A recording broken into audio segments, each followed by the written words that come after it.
Lunda also mentioned there's going to be a get-together to honor Brock's memory at Rab's Tavern in Svartalfheim. I'd like to go.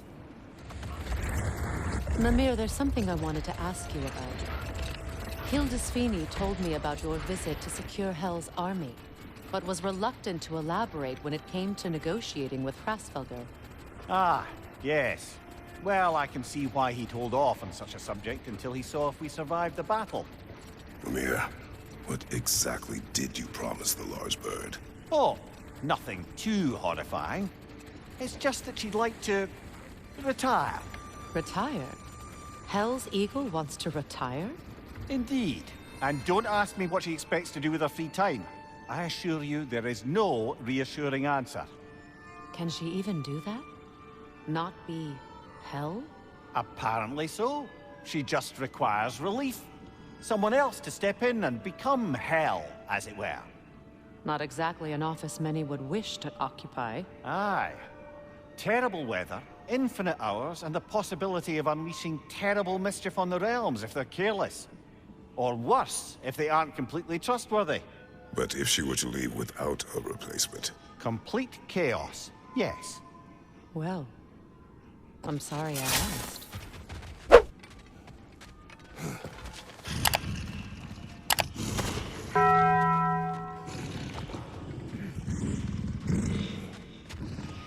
Your master is no more. No! Be at peace. Stand in your way.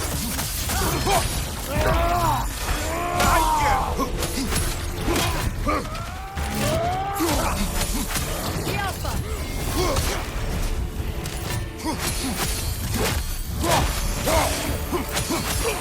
Right side, brother!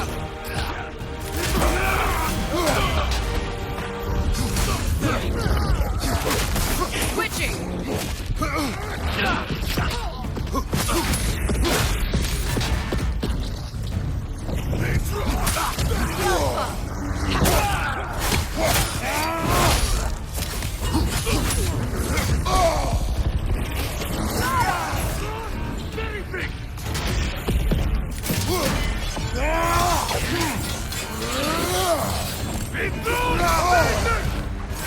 Ready that shield!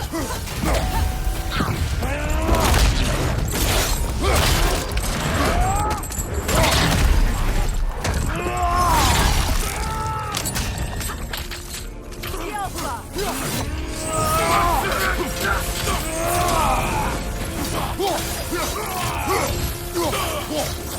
Switching arrows.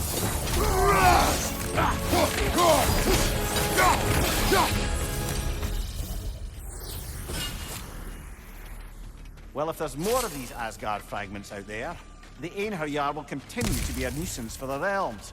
Only if we do nothing. The realms will never heal if they remain. How many more? Only one way to find out.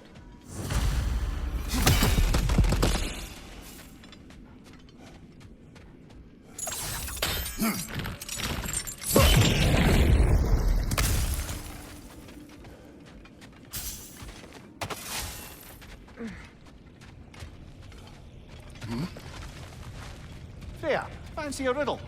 If you fancy a boot to the head. Riddle solved.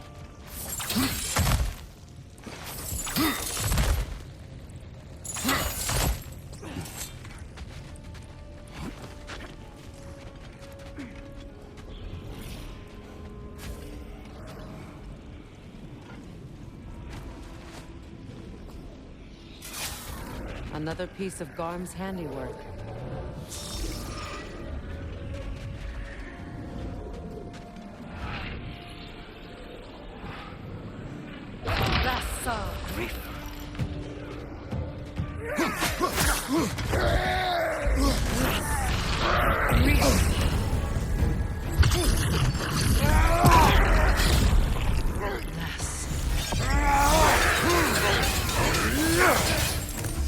Watch out!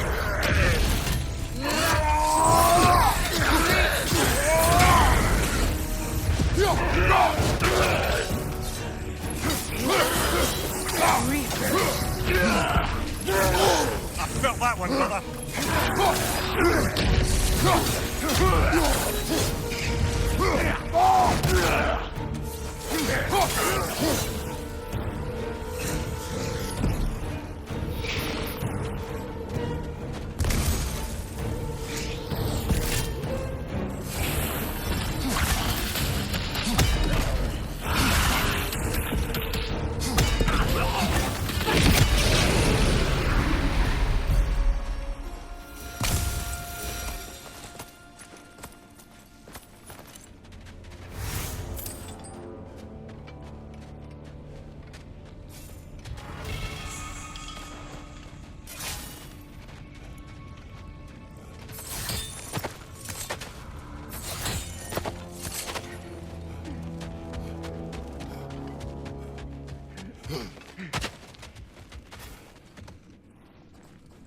It's strange.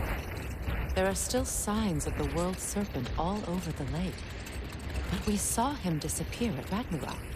That could only mean the legend was true all along. That blow from Thor sent Jormungandr straight back in time. A younger Jormi, fresh from Jotunheim, would grow into the serpent we know. When we first met the snake, you said that he found Atreus familiar. Perhaps they met in Jotunheim. Perhaps so, brother. We'll have to ask the lad for that story when we next see him.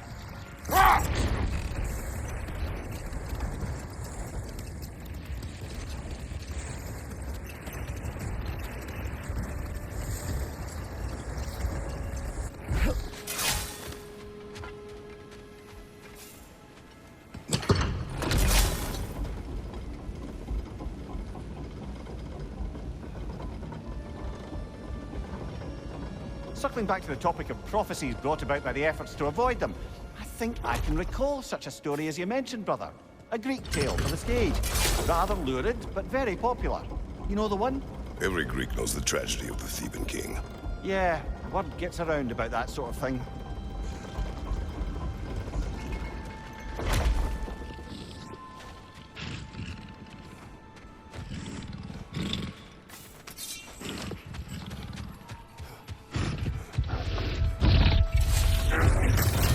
Right side, brother!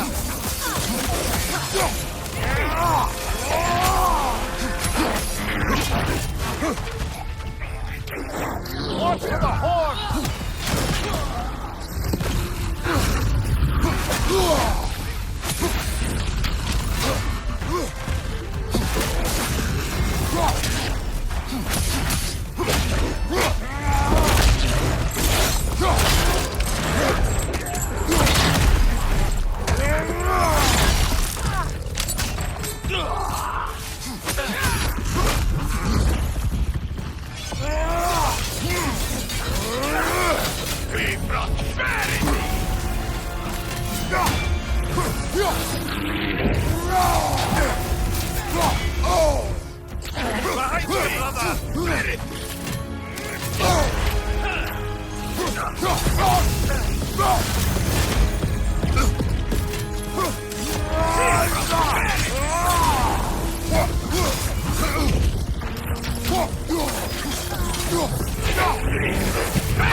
Last one!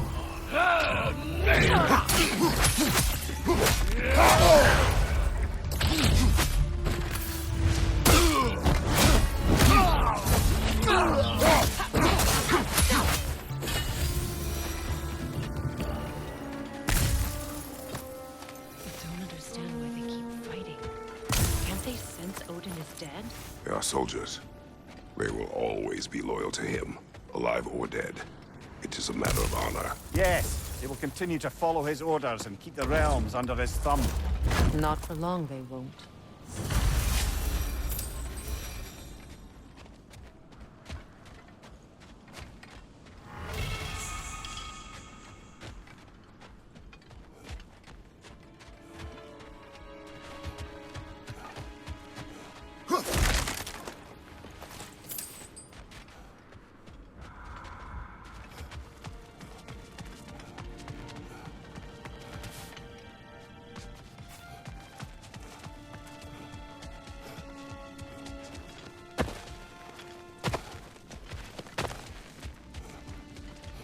You said you and Thor caused that?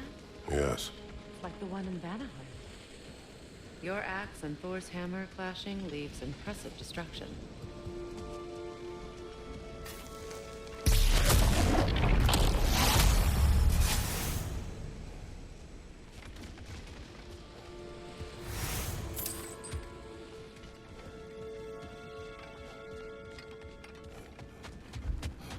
Freya, when Hildisvini went to Helheim, how did he not freeze to death?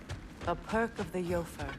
The boar-shifting warriors of Vanaheim, as wise in statecraft as they are deadly on the battlefield. So they may shift into whatever form they like. Sure, so long as the only two shapes they'd like to shift into are human and boar. Yeah. You may tell a story, if you wish. Am I preferable to silence at last? A rare day. I'm touched. But since you mention it, there has been one on my mind of late. It goes back to my earliest days, when I had little more to do than observe the mortals who passed through our forest. One summer, a local laird of renowned eccentricity chose to sequester himself with a small coterie of kinsmen and followers. The aim of their woodland retreat was to achieve enlightenment through study and discipline. They took oaths to brook no distractions until they became wise men. Distractions. Aye, women, drink, mostly women. As you can imagine, things deteriorated quickly. By autumn, tempers were frayed and wisdom remained in short supply. One day, I watched as the laird and his brother took their hunt. There they found, at the banks of a river, a lady as fair as any they'd left behind. She pleads for their assistance for fear the currents would carry her off if she tried to cross. The laird doesn't miss a beat. He hoists her onto his shoulders, carries her across, sets her down, doffs his cap, and fords back across to his brother, who is dumbfounded, can't even bring himself to speak. The day stretches on, the laird carries on hunting, and his brother quietly gnashes his teeth down to powder. Another time. We must focus. When Jormungandr attacked Thor in Asgard, it seemed personal somehow. But there's no way they could have met before that, is there? I've been pondering that, and I have a theory. We know the lad spent his time in Jotunheim learning soul magic. Perhaps the serpent figured in. You mean Atreus placed some other giant soul into him? Someone who already hated Thor to begin with? Exactly! Though that doesn't narrow it down much, I grant you. I wonder if Yorm even remembers after all this time who he once was.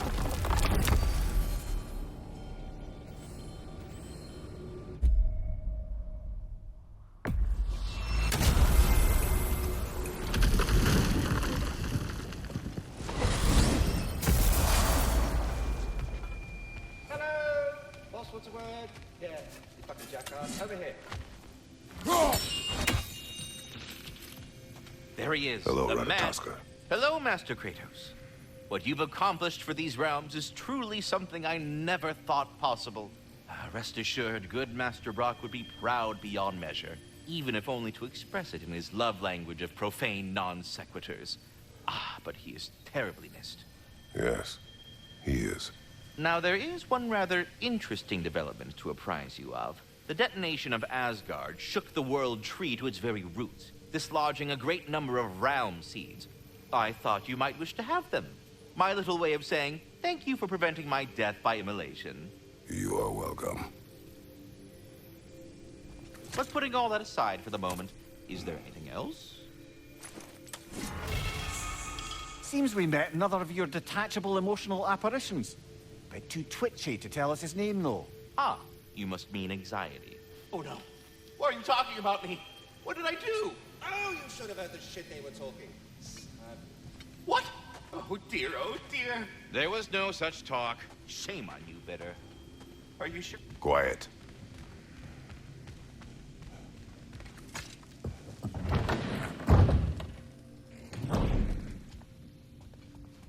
Hi, Kratos. What is wrong? No, nothing. It's just, don't know if you've heard, but we're gonna say goodbye to Brock in Svartalfheim. A funeral. Yeah. We're meeting at Rab's Tavern in Nidavellir. We will be there.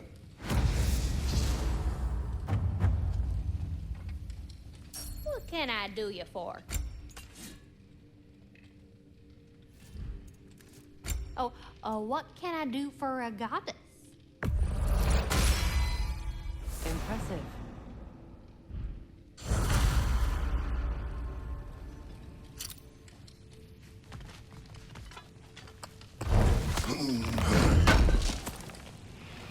This will be of use.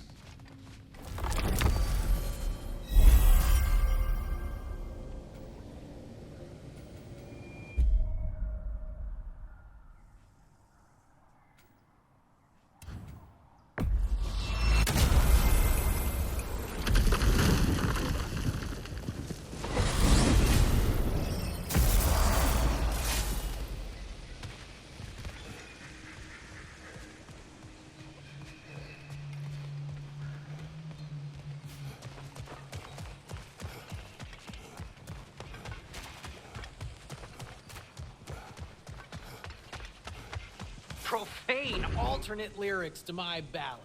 Absolutely disgusting. But now I wish I could remember some of them. The paperwork that man created for me. I had to build a chest just for his violations. A big one. I taught him 20 different ways to cold forge a bolster. Once, he taught me a slightly easier method of wire pulling, and from that day on called me his apprentice. A true arsehole he was. Gods, I'm gonna miss him. Hi, y'all made it. Just about to send him off.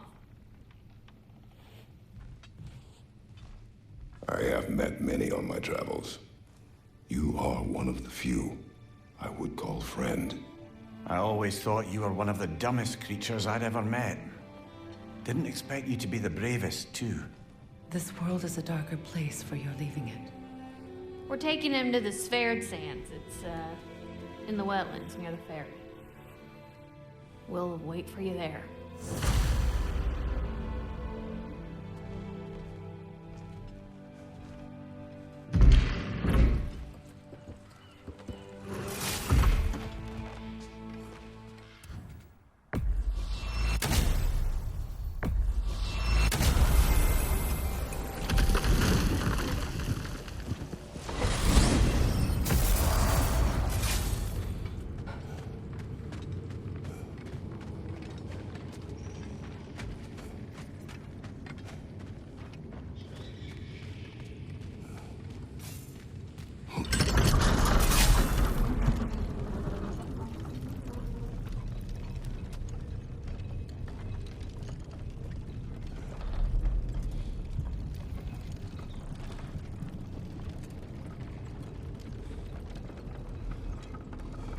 Damn it. What is wrong? I should have changed. Sewn some mourning garb. We're not dressed properly. We're fine. The dwarves don't typically require formal wear at funerals. Brock certainly would not. Perhaps. Still, now you've got me thinking of what I might look like with some jewelry around my neck stump. Maybe some gold woven into my beard. That'd be quite fetching, eh? Thanks for trying.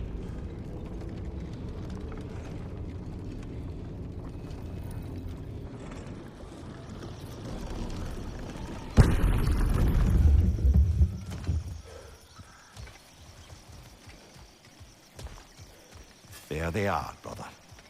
Oh, come on, surely he'll be along. It's his brother. Let's hope so.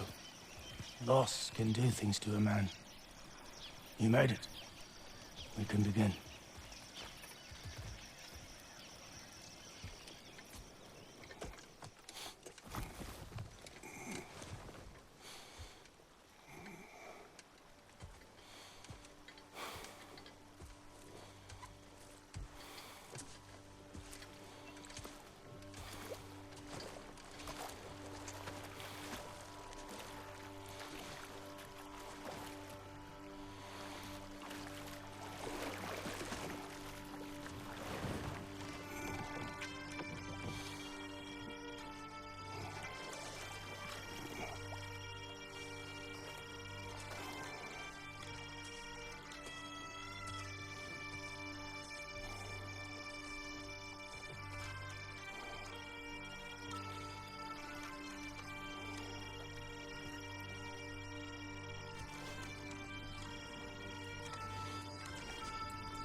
Sindri. Block was...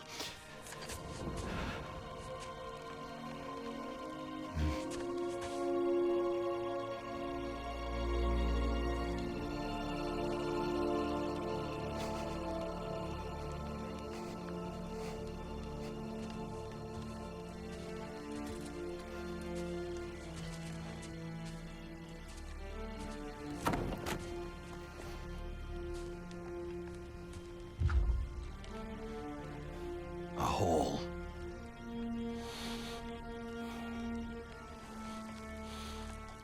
What? Gets bigger the more you take away.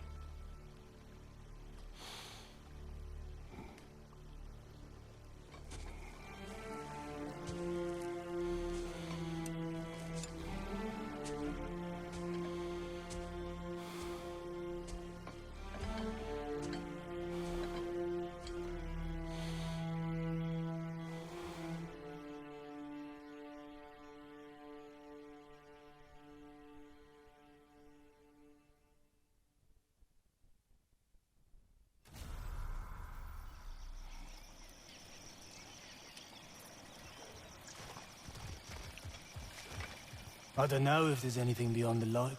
Afterlives after afterlives or whatever you... But if there is, well, I imagine he's causing one crazy ruckus there. I wrote that dirge for him. What's it called? Something profane. He wouldn't have it any other way.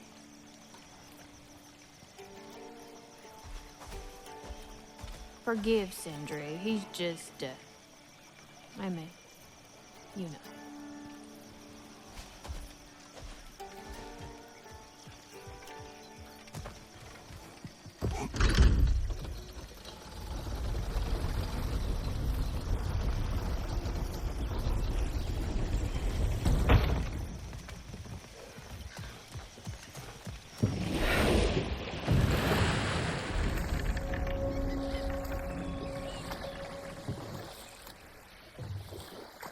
Something else I recall about that Greek play I mentioned, if you won't take offence to the critique.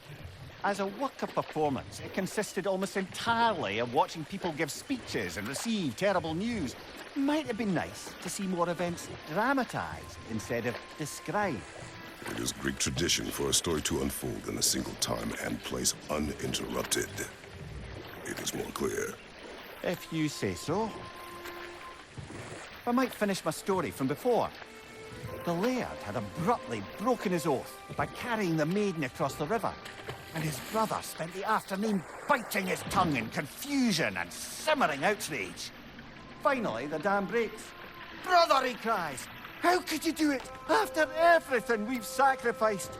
How could you break your vow like it was nothing, carrying that lass on your shoulders like you were a Shetland pony?" The Laird just smiles. "Brother, I sent that lass down across the river, because you carries it still." Oh, I got a chuckle. A rare day indeed.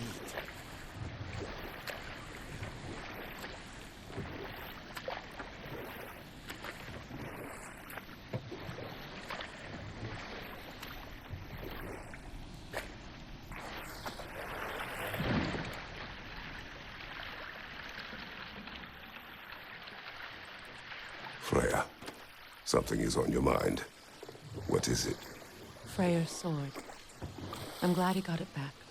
Odin stole it? Not quite. It couldn't be stolen. It had to be given freely. Freyr had it forged in his younger days, imbued with its own motives and passion. For centuries, he swore he would only ever set it down in death or upon meeting the love of his life. Both he and the sword were romantics, you see.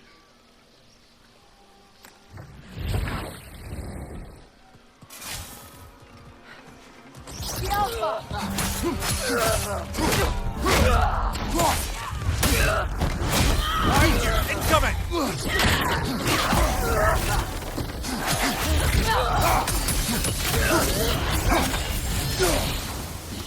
Careful, brother. You're covered in Bifrost.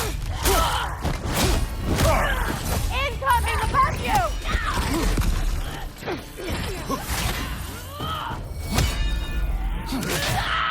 Oh, I felt that one, brother.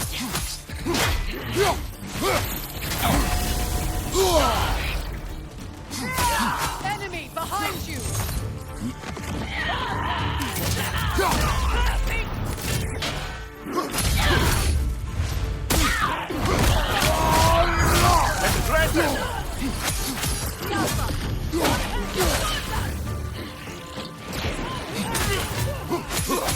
Watch your right!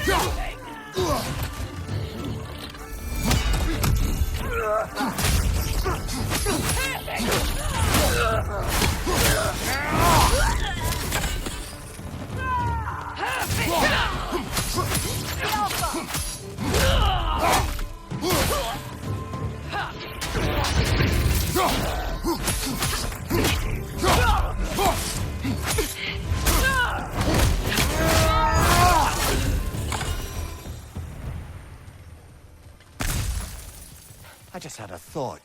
With Asgard destroyed, where will the Einherjar go? Valhalla exists both inside and outside of Asgard. Who knows what became of it? Aye. Suppose they'll have to find rest somewhere.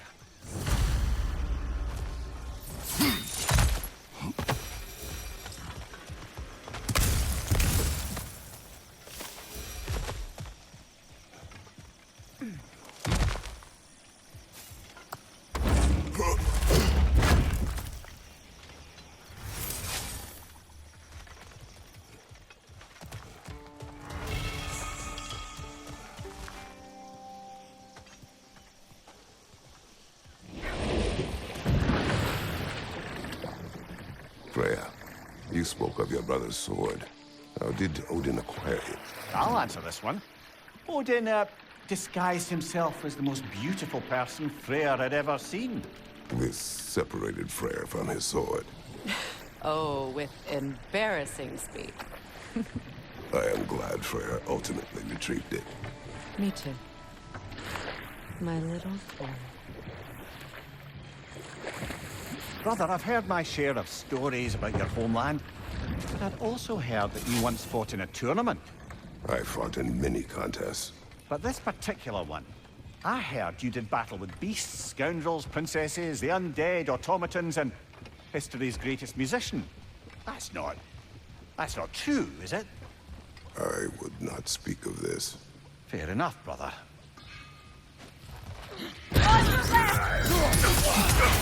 Careful, brother. You're covered in bygones.